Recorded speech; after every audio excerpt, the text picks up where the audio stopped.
Hello, hello, hello, everyone. This is another YouTube Live of the Becoming a Cop YouTube channel. We are affiliated with the Police Applicant Podcast and policebackground.net. As always, Rob Berry is here. Rob, you look extremely relaxed, man. Yeah, took a big test today, so got that out of the way. Don't have another big test for another 2 weeks, so that is always a good thing. Yeah, I don't know. I don't know if you're relaxed or you're tired. It's been was last week a long week? Every week is a long week. Every week is a long week. Yes. Now this week is long. I mean, every week's long, and then next week, and it's gonna fly by. But yeah, almost a month in already for the Lateral Academy, so it's pretty. Yeah, it's going by quick. Is it like going back to school or college after being not in school and college?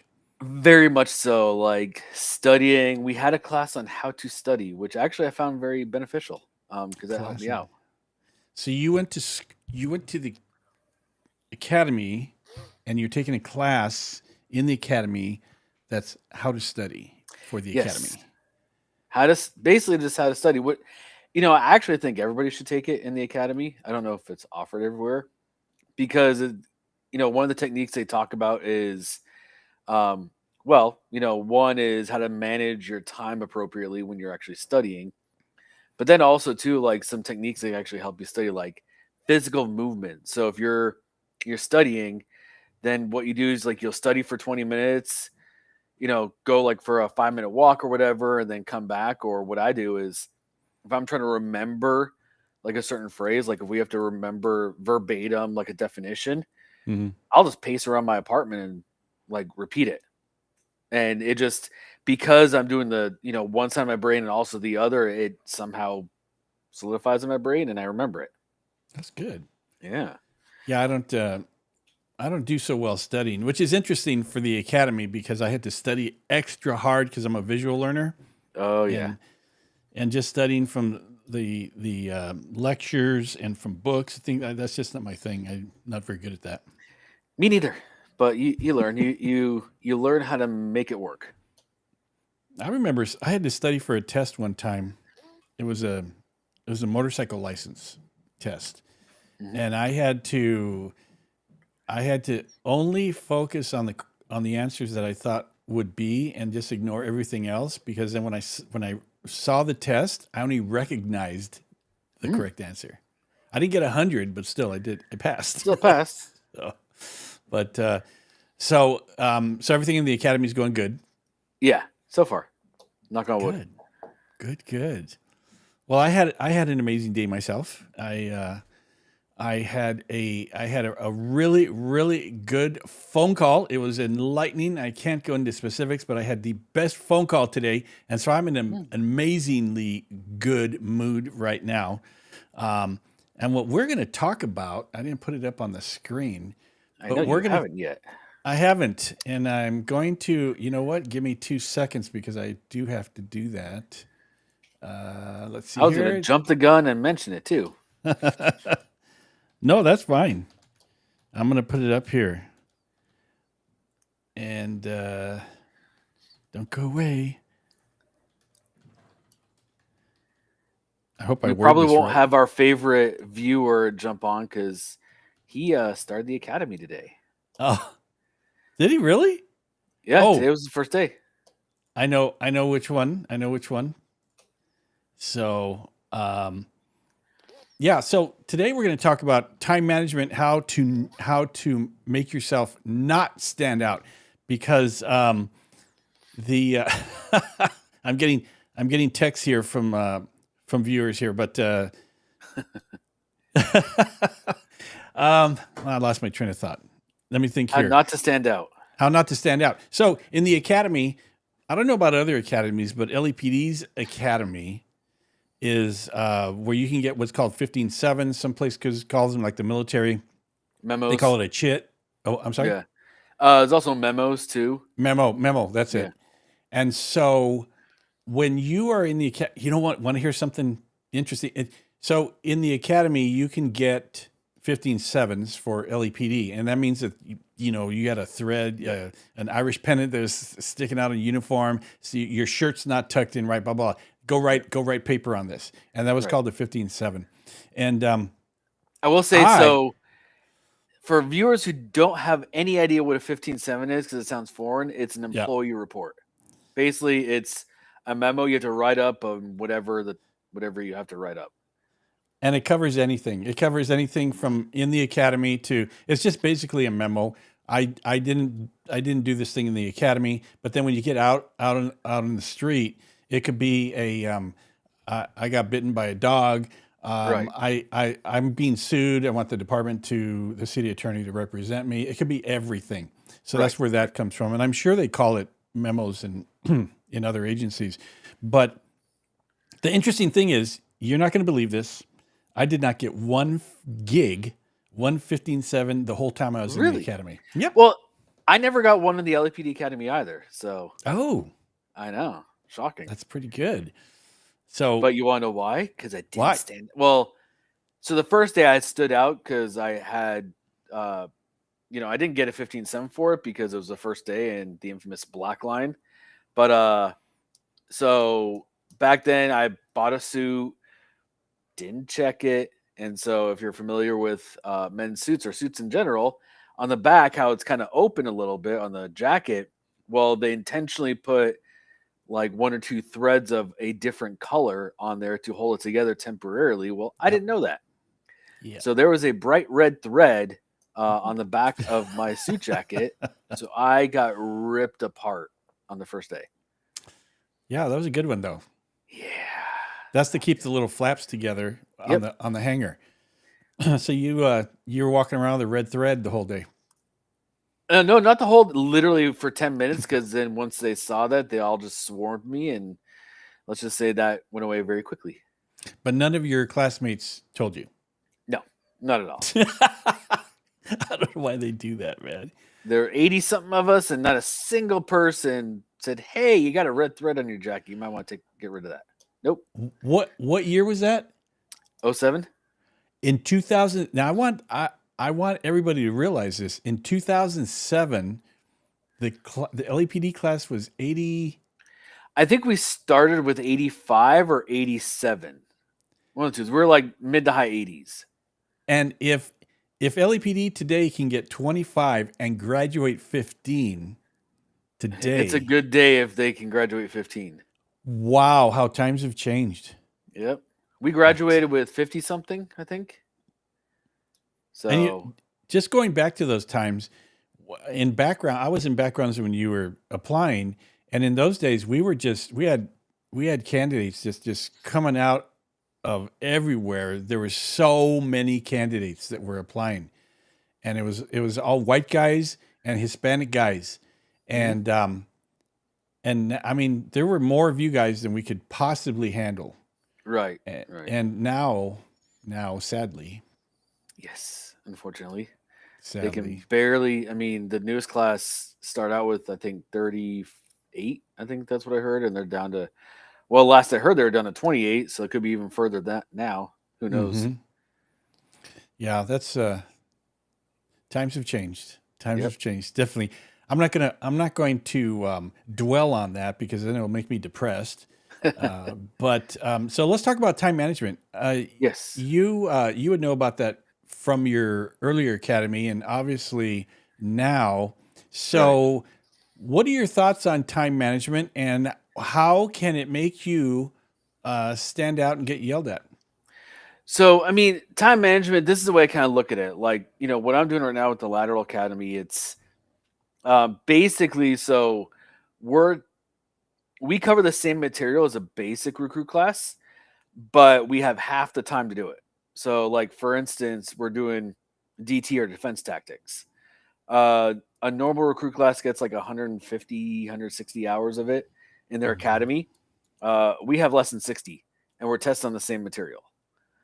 The other ones, all the law exams. There's 6 law exams, and the basic recruit class has like I think 2 or 3 months to do it, and we're doing it in like a month. Mm-hmm. I mean, we just had our 3rd one today, and we have the 4th one in 2 weeks, and then literally by in the middle of April, we'll be done with all of it, and in half the time. So, time management is very huge, and what I've learned is, if you kind of dwell on like everything you have to do, you're going to get overwhelmed. Just take it 1 week at a time. Like, don't worry about the next week because it's going to come. Just focus on what you have to do this week. So, like, if you've got a test on Friday, another test on next Friday, hey, just focus on the one test this week. That's it. Mm-hmm. That's kind of how to compartmentalize it.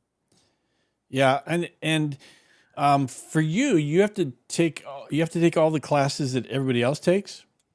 Yeah, so our lateral class, I mean, not exactly, but I mean, actually, for the most part, it is. It's just, if a basic class has, a certain number of hours of it, we essentially, I kind of say we got it cut in half, just simply because it's essentially the basic, academy, but in half the time. So everything's compressed. They obviously don't cover as much stuff in like the individual classes, but yeah, we get tested on all the same stuff. So have to learn how to manage your time very effectively.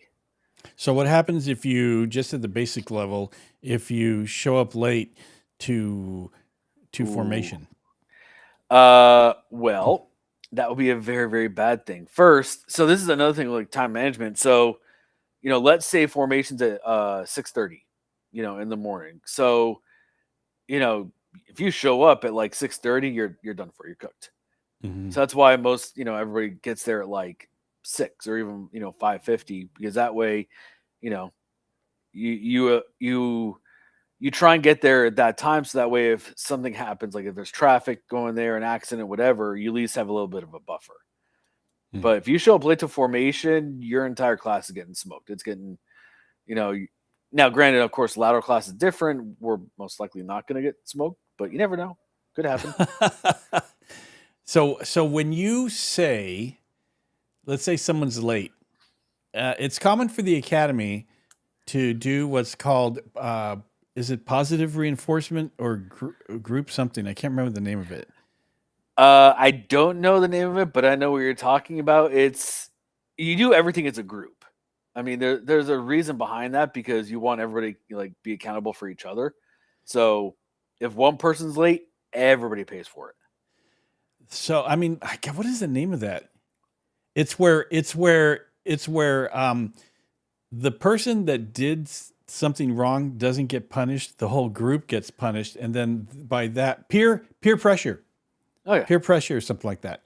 And so you're watching your classmates get all screwed over because of something you did, and then you're supposed to change your behavior because they had to pay the price for you. Right. So yeah, I mean that's part of it. That way, like if it was just you paying the price for it, it's like, all right, well, if I could deal with it. But if the rest of your classmates are also paying the price for it, it holds a different value. yeah. So when you say in the academy that someone does something wrong and the class gets smoked, what does that mean? So officially, it just basically means you do a lot of physical work. Like if that means, like where I'm at, there's 2 main gates to the academy, or I should say, technically there's 2 gates, but one you're only allowed to use. The other one's for sworn officers, and of course the one you have to use is the furthest away. So they'll make the recruits run to the gate and back, which is basically down a hill and up a hill. Mountain climbers, they'll make them do a lot of physical work, like push-ups, 4-count push-ups. They do over here. So, which is basically, if you've never done a 4-count push-up, it's double the amount of normal push-ups. And it's not it's not a PT session. It's you're in uniform. No, you're in full uniform. Or when you first get in there, the first couple of weeks, you're in a suit. Yes. So I know at LAPD Academy, you're in suits for the first few days now, I think.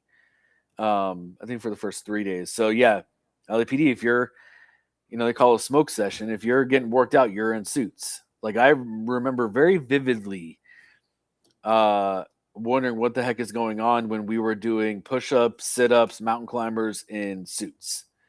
And Yeah. this was what was it? October of 07. So it wasn't exactly warm or cold, but it was miserable.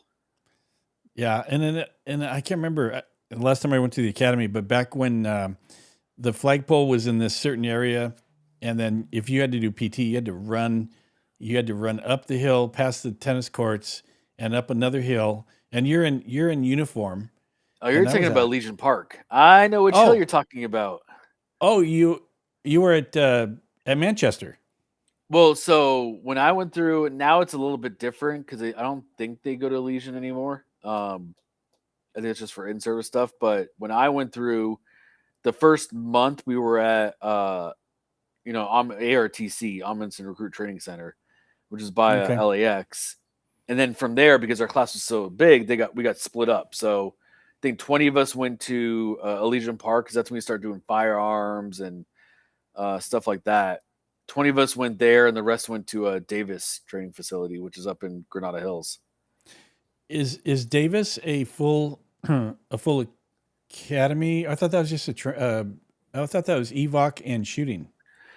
Oh, it's a full. I mean, they have classrooms and everything. It's a full. Everything's there. That's actually where the newest recruit class is at right now. I think they've been up there for a couple of days. Okay. So So Elysian yeah, I Park, mean, but go aren't ahead. they all back at Elysian Park now? Oh no, they're in No, Manchester. they're in Manchester. Elysian Park has very little, I think, now with the academy. Well, the recruit classes. Yeah. Um, Interesting. We have a question. Oh, cool. What happens? Hey, Lauren, what happens if you get in a car accident or something and you're late to arrive at the academy?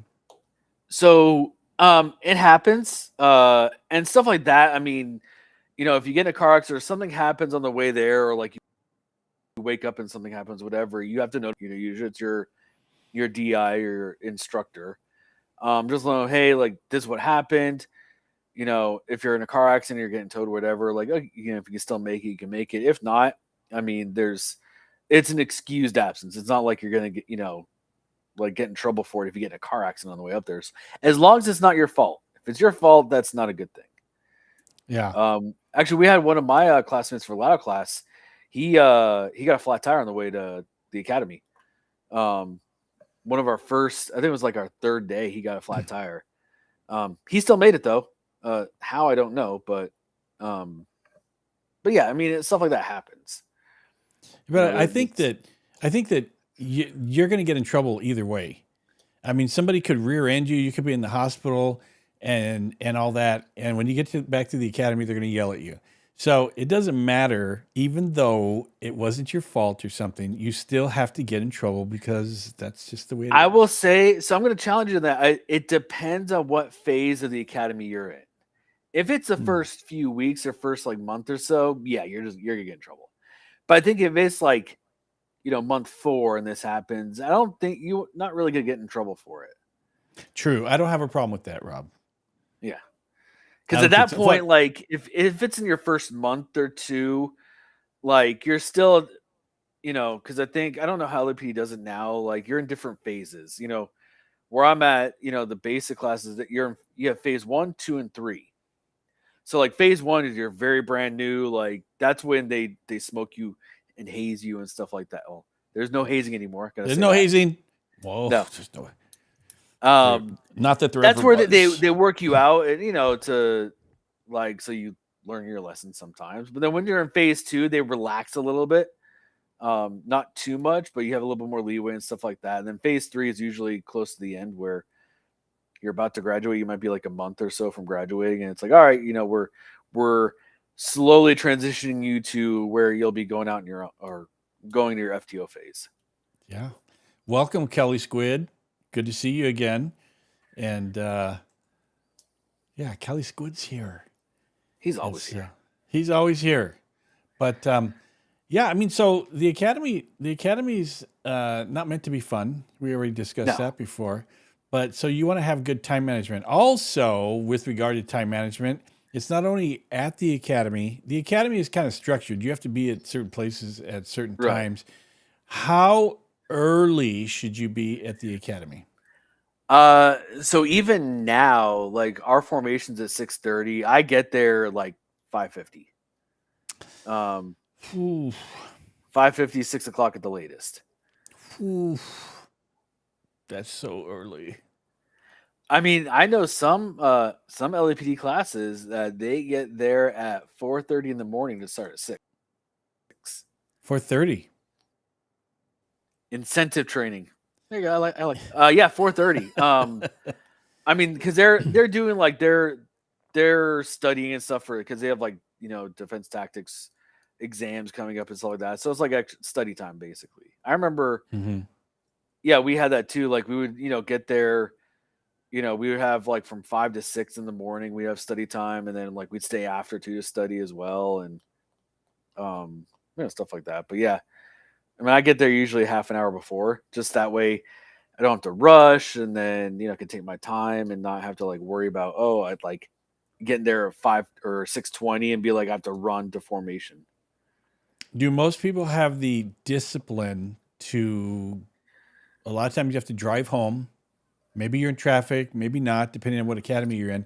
But to drive home, hey, grab some chow and do some studying or whatever, shine your gear, and then hit the sack at the time you're supposed to make sure day after day after day that you're going to get there at the right time.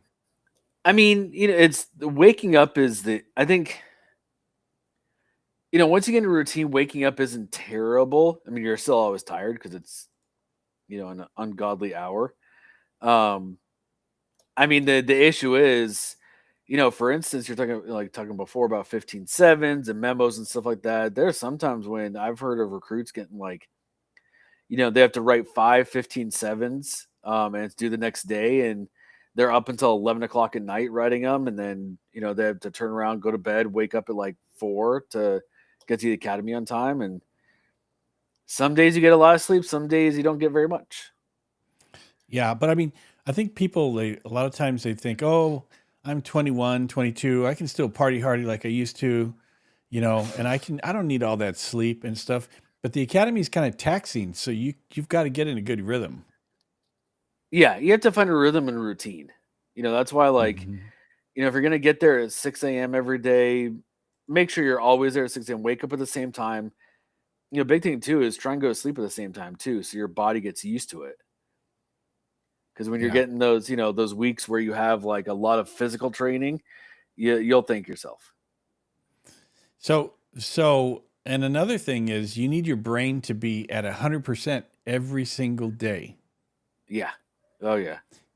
Because if you mess up during, let's say, do they still call it sit sims? Some places do, but yeah. Yeah, simunitions. Yeah, simulations where you're going through scenarios and things like that, or certainly shooting, Yeah. or tactics training and PT. You don't want to be pushing it and not go to bed at the right time and get rested, and then you're tired and you're screwing up in the academy. Right. Because you only get essentially you got two shots in the academy. Because if you fail one test, then you have to retake it. If you fail that, you're out. Okay. You know. So what is your recommendation for a good regimen to get to the academy, get home, get to sleep, go back at it? I mean, the biggest thing is the routine, but also, where I see people, struggling is when they usually have some sort of family life at home. And I'm not saying you can't have a family life or have a family while you're in the academy, but make sure that they understand, hey, like while you're in the academy, most of your time is going to be devoted to that. Like whether it's Mhm. studying, polishing gear, whatever the case is. Make sure they understand that it's a huge commitment. I mean, it actually starts before you even start the academy. Is understanding having that talk with your family members, whoever you live with. Let them know, hey, like this is a big commitment. My time is gonna be very limited, and so you have to maximize whatever you're doing. Like, and make them understand, like, hey, this is how it's gonna be, you know, through the academy, and then when you get out in FTO, if you graduate, it's even bigger of a difference because you could be working midnights and you're gonna be up when everybody else is asleep, and you're asleep when everybody else is awake. Okay. Let me segue into another area of the academy. I've had questions like, I'm gonna start the academy, and then a month later, I have I'm supposed to get married, and we're supposed to go on our honeymoon.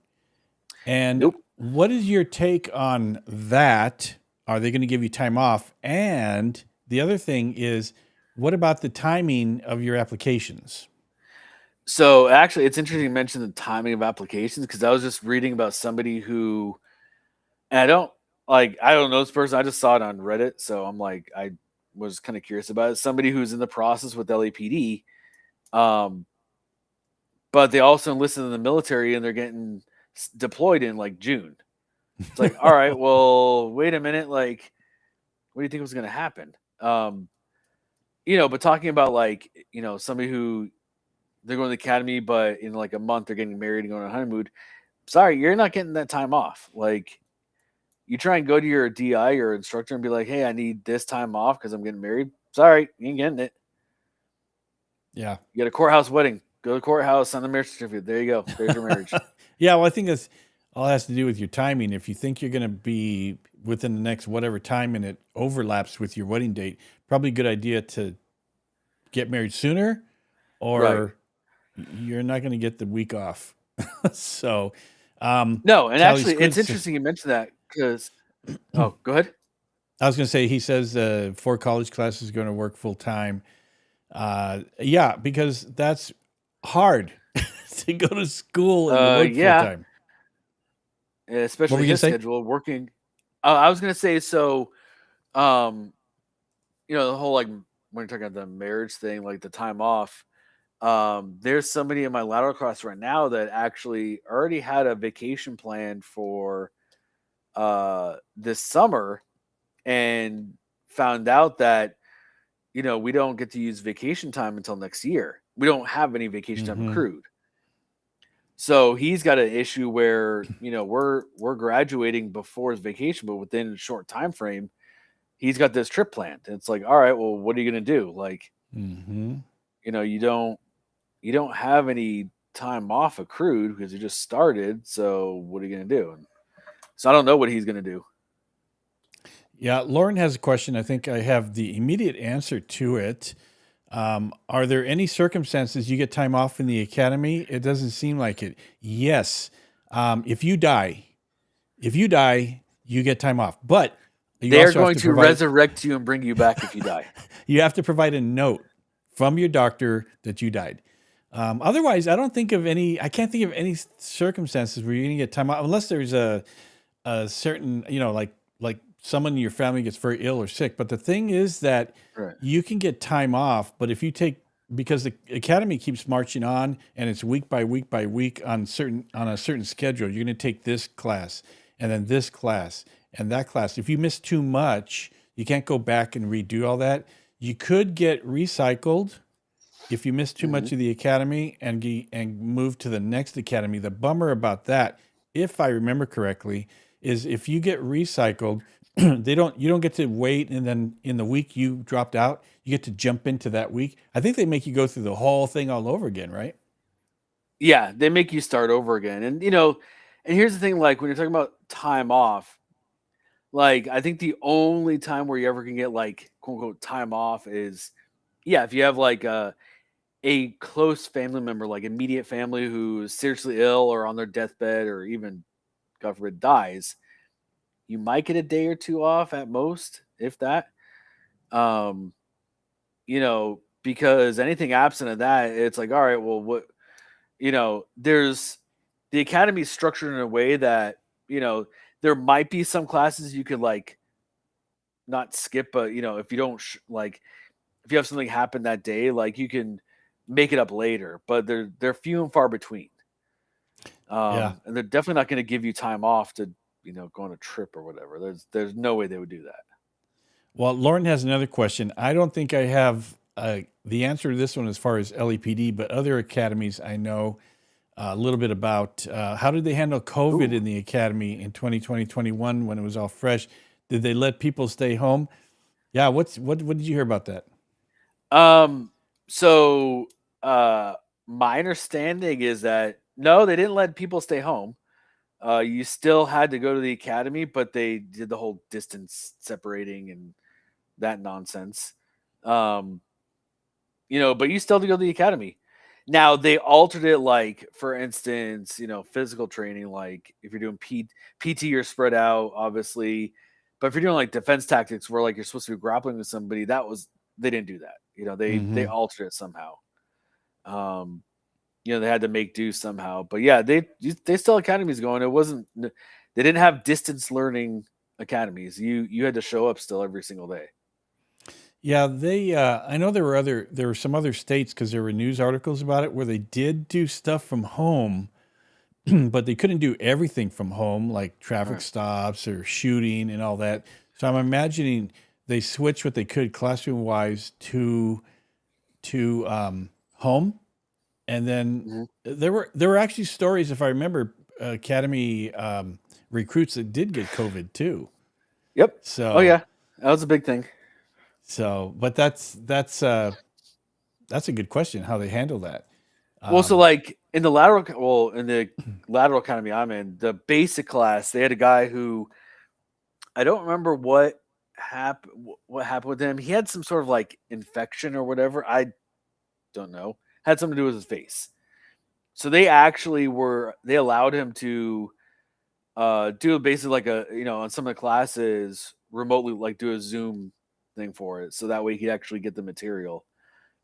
yeah. Um, but I mean, he still missed a lot of stuff, like any of the physical stuff he missed, so he has to take that up somehow and stuff like that.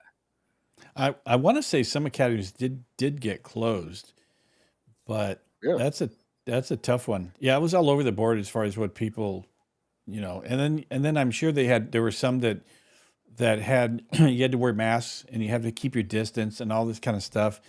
And yeah, that was a big deal back then. But Yep. yeah, as far as the academy goes, there's a lot that goes into as far as your time goes, and some of the people, like I don't know if I would have a hard time with a CHP style academy or Washington State Patrol Academy where they were living. Right. And on the one hand, you can't be late to the academy because you live there, and Right. on the other hand, you're in there 24 hours a day. Right. So It's yeah. I was never. That's why I never considered CHP, because I'm like, I don't want to go to a live-in academy. Granted, back when I first started, it was, I was 20 something years old, so I guess it wouldn't have made a difference. But yeah. I mean, you can't be late. There's not going to be any issues of like getting the academy because you're already there.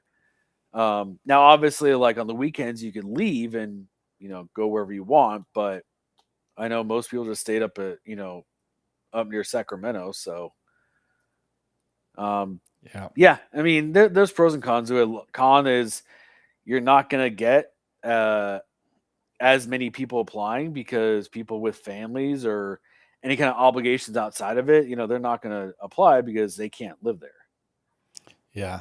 I've never thought about living in a California is so big, and Mhm. the academy for the CHP is in Sacramento.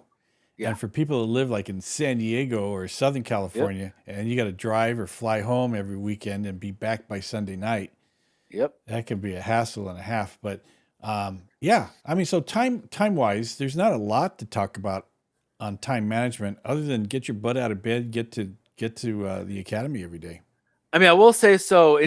Part of time management too. So, like, obviously during the academy, you'll have class sessions. It could be like 3-4 hours long. Usually you'll get a break every hour. So part of that, obviously, like time management is involved in that too, where if you got a 10-minute break, don't come strolling back in at the 10-minute mark. It's like, go do whatever you need to do, come back, and be waiting in the classroom, because there's a lot of them that I know a lot of people will be like, oh, get 10 minutes, a 10-minute break, they'll take full advantage of it. It's like, well, no, because what happens if obviously you lose track of time and you have a minute left, now you're scrambling and having to run. Mm-hmm. What if they start early? What if you miss something important? Like, who knows? Yeah. Well, I can't think of anything else in the time management part as far as all that goes. I mean, it really comes down to like what I mentioned before, is just being able to compartmentalize things and just focus on, the upcoming week. Like, don't worry about anything else. Like, for instance, I know they call it the box drill. That's like a week and a half before we graduate. That's, where you have to, I don't want to spoil it for everybody else, but basically you have to handle a scenario and you will get hit. Everybody freaks out about that. And it's like, all right, well, that's like a week and a half before we graduate. Like, you got another couple of months before that. Or there's one where we, it's not a swim portion. It's it's like where you have to, you basically jump in the pool. There's divers and everything around, in the pool with you, but you have to be able to get your gear off if you're in water. So like that happens, I think, like the last month, and like people are freaking out about that, going, oh my God, like, I hate water, whatever. It's like, well, you got 2 months. Like, don't worry about it now. Yeah. Which reminds me of one thing for some reason. Did they have a badge ceremony when you went through? They did. So for me, when I went through initially, badge ceremony was a month before we graduated. And so the badge ceremony for us was we were in a classroom and they had a little coin envelope, which was a little manila colored coin envelope. Yep. And it was literally for coins. And and the badge was in there with 4 buttons for the uniform. And they called our name out and we raised our hand and they threw the envelope at us. And inside was a badge and 4 buttons. But tell us now what a badge ceremony's like. Oh, it's basically like it's a mini graduation, really. I mean, so like, yeah, you got everyone forms up. You have your class A's on, obviously no badge. We had buttons though, I think. Yeah, you would have had to have buttons. But yeah, I mean, it's this whole ceremony where like call you up, you're in front of everybody. Chief, I think the chief's there, or who knows. This was 2008, so it's a little bit ago. But yeah, it's this big old huge ceremony they have, because you also get sworn in at the same time, and so they make it a big old to do. And your family shows up on the athletic field. You have a family member pin your badge on you, and so yeah, they make a big whole ordeal out of it. That's pretty cool. But you still got a month left. That's the thing. It's like, all right, you just got your badge and that, but you still got a month left of the academy, so you still could get kicked out. And with the badge ceremony, after that, does the senior class get to walk around the academy in their blues? I don't remember. I think I want to say in the last month we got to wear our blues. Maybe. Sounds about right. And when I got my badge, I never told. It's so funny. Now that I think about it, I never told anybody that I was in the academy. I never told my family because I didn't want to fail and then have to go back and say, yeah, I didn't make it, And it was the very last week or two, something like that, where I knew I was going to graduate. And then I went in and told my family that I actually went in and I go, so this is what I've been doing. And I opened up my badge and showed them my badge. But they probably thought you stole it from somewhere. I don't know. I don't remember anybody getting super excited about it, but yeah, I just didn't want to say anything to anybody. Just that fear that I would not graduate. Yeah. So, but other than that, I think we wore that out. I think so too. Anything else? There's always a saying, it's a military saying, but I live by it. So if you're early, you're on time. If you're on time, you're late. If you're late, you're lost. Oh, there you go. How did you get away with not telling your family? I just didn't tell Did your them. family not love you? I mean, did they not? How they not know that you were in the academy? My my family moved when I was 7, but I found them again, so they weren't able to get away from me too much. No, Yeah. my family just wasn't close enough to me that I would care to tell them that I had gotten a new job, and it wasn't a new job. It was kind of a cool new job, but I just Right. wasn't close enough to my family to let them know at that time. I remember you with your parents and stuff. You're living at Oh home yeah. and all that, Yep. and everything like that. Yeah. Although my parents, they moved to Florida when I was within the first month of the academy, so that was a interesting experience. For no reason whatsoever, I want to bring up a subject just because Uh oh. it's interesting. Yeah, I want to talk about Noah Pippin for a moment Oh yeah. Okay. because uh, because we both knew him. I did his background investigation. You were a roommate with his because he lived at your parents' home. He was renting a room, Yeah. right? He we lived together. I basically moved him into the house for I think after month one of the academy. I think he moved in. So Noah, I can't, he must have been on the policebackground.net forums because otherwise I'm not sure how everybody hooked up. But I think Noah was in the forums maybe, and then you hooked up with him from there, and then I don't remember and then that I part. I don't I'm sorry.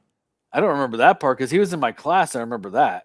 Well, maybe there was a thing saying that hey, anybody have a room or something like that. Was that something in the academy? No, it wasn't that. So this is how I end up he ended up moving in is because I remember. So like I said, my parents moved to Florida, um, and at the time, they left. I think one or two cats behind temporarily. I think I don't know. I remember I had a cat. Um, anyways, A so we were random in the thought. academy. Yeah. Well, there's a reason behind me Okay. bringing that Okay. up. Um, but we're in the academy and found out that he was staying in a hotel near the academy, and because he had nowhere else to go, and so um, that's when I'm like, well, I got this huge house. Like, yeah, granted, it's like an hour away, but still, like, huge house. We studied together, blah blah blah, and ended up meeting his parents and stuff like that. And yeah, I convinced him to move in, and the reason why I brought up the cat is because he absolutely loved my Oh, cat. the So much and so so that he go ahead. no, I was going to say that when I did his background, I sat with him in the interview room for the meet and greet. Very sharp guy, Marine, very gifted intellectually, read hundreds of books, and just a sharp and likable guy. Very Yep. quiet, like a gentle giant type of guy. So, and were you in the same academy then? Yeah. So we were classmates. Um, so yeah, like we are classmates together, graduated, we got assigned to the same division out of the academy, Southeast Division. But we were on different shifts. So I think he was on nights and I was on like mid PMs or something like that. So we ended up not seeing much of each other. And then of course by then he had moved out and rented his own apartment in Wilshire Division, actually. Okay, yeah. Um yeah, so we kind of lost touch after that, but um yeah. So So and then so he was an LAPD officer, got off for probation, was on for how many years? well, not so this is basically how everything happened. So we were at the same division. He had gone to the National Guard after uh coming out of the Marines, and so we were on probation together. Then he got orders to go. I want to say it was Kosovo, or he was going to get deployed somewhere. So he goes. This was during probation, and so if I remember correctly, I think he had went somewhere in Texas maybe or some fort, and he ended up getting injured. So he couldn't get deployed. So rehabilitated, came back to LAPD, finished his probation period. At that point, um, It had been like a year or two. Finished his probation, then got wheeled out to some Valley division. Hmm. After that, I think it was like Van Nuys, maybe. And this was what year? Um, Good question. I want to say this was around 2000, end of 2000, 2009, 2010 is when he came back and finished probation because, and if you want me to go through the whole story about what happened with them, Yeah, um, let's get into the part where he comes back and then things kind of go south. yeah, so he came back, let's say finished probation, got wheeled out. I won't divulge specifics about what happened, but um, basically something happened on duty where he was kind of torn between two different options of what he was supposed to do. So he ended up quitting actually LAPD. Um, so then he was like, he quit and he wanted to get sent back overseas because that's what he knew. So he was going to go to San Diego to basically, go there and basically try and get, deployed overseas somehow. Um, but he didn't tell anybody he would. Well, he told his parents he was going to do that, but instead he went to Montana, Hmm. where if you guys don't know, if you can look up the Noah Pippin story online and everything about it. His parents are. I know there's a Facebook page about him too, about what happened, but he ended up going missing in 2010, um, and then they found his remains 2 years later. Yeah, Um, which and was crazy is that. Go ahead. that story is pretty interesting in itself, where he actually passed some people as he wasn't Yes, really he was in an area that was in the wilderness type of area, and he wasn't really dressed for the weather. right. So he basically. So long story short, he ended up going to Montana, going hiking in the Bob Marshall Wilderness. Um, and this was around September 2010. And so, he was hiking and he passed a family. And I remember I talked to the guy that last saw him, who ironically was the same person that found his remains. Hmm. But You talked to the guy? basically, he was not dressed for the. Yeah. Vern Wow. Kersey. Okay. Uh, so he saw Noah. There was really bad weather coming in, like snowstorm and all that. And Noah was not dressed appropriately. And he tried again to like stay with him and his family because they had all the provisions. And Noah was like, no. And he just kept pressing on. And that was the last anybody ever saw of him. And then maybe half a mile away from where he was last seen, they found his remains. He was in his sleeping bag, curled up on a granite rock, which Hmm. if anybody knows, granite rock in the cold, like any kind of rock in the cold is not good. Like it retains the cold. Right. So, and his remains were found not immediately either. No, 2 years later, September of 2012, Yeah. because by the time everybody realized he was missing, it was in September of probably actually October 2010. By then, all the snow had already come in, so they couldn't do any searching. And Mhm. then they waited till things thawed out, and then they started searching next year. That's when they realized like they tracked him to where he was at. Searched, couldn't find him. Then the weather came back in, and so covered everything up in snow. And then it wasn't until the following year in 2012 that they were actually able to find his remains. And there was a documentary about that too, right? Yep, I was part of that documentary. Ah, who produced that? I thought that was like Discovery Channel or something like that. No, his brother actually did. Okay. I forget which one was it. Caleb? I forget which one, but they did a whole documentary on it too. Yeah. So, I mean, if you look up the Noah Pippin story, his parents have always kept his memory alive. And it was a very sad story because that was probably one of my favorite candidates to do a background on. And I was really shocked that that had happened, but you never know. You don't know. Yeah, and his So, parents are super sweet. If I remember the names correctly, is it Rosalie and Michael Pippin? I don't remember. I don't I'm remember. I hoping I remember remember because we were part of that Facebook page for a while, and they yeah, would give us updates on the documentary and all that. yeah, yeah. I haven't kept up with them lately, but what a sad story for a great guy. Oh yeah. Um, so, but yeah, I don't know why that came to mind. It just came to me all of a sudden. I was just thinking about that. And it's funny because after all that initially went down, you and I haven't really spoken about that Yeah, about Noah. you're one of the few So people who actually asked about him. Now, granted, it's been what almost 14 years now since. Well, actually, almost 16 years since he went missing. yeah, and I mean, and every time, when I was working backgrounds and there was something that happened with a police officer, we would always look and see who the background investigator was, and then I'd go up to them and say, "Hey, sorry to hear about your candidate." We wouldn't do that if somebody got arrested or something like that, obviously, Yeah, because no. even though it's not anything to do with the background investigator, it's still embarrassing that we did the background and stuff. Um, and so with Noah, it wasn't anything that anybody, it Yeah, wasn't on anybody's radar. It was just kind of low key. right, right. Yeah. So with that, I think we've pretty much I think that was a good episode. I think so too. Yeah.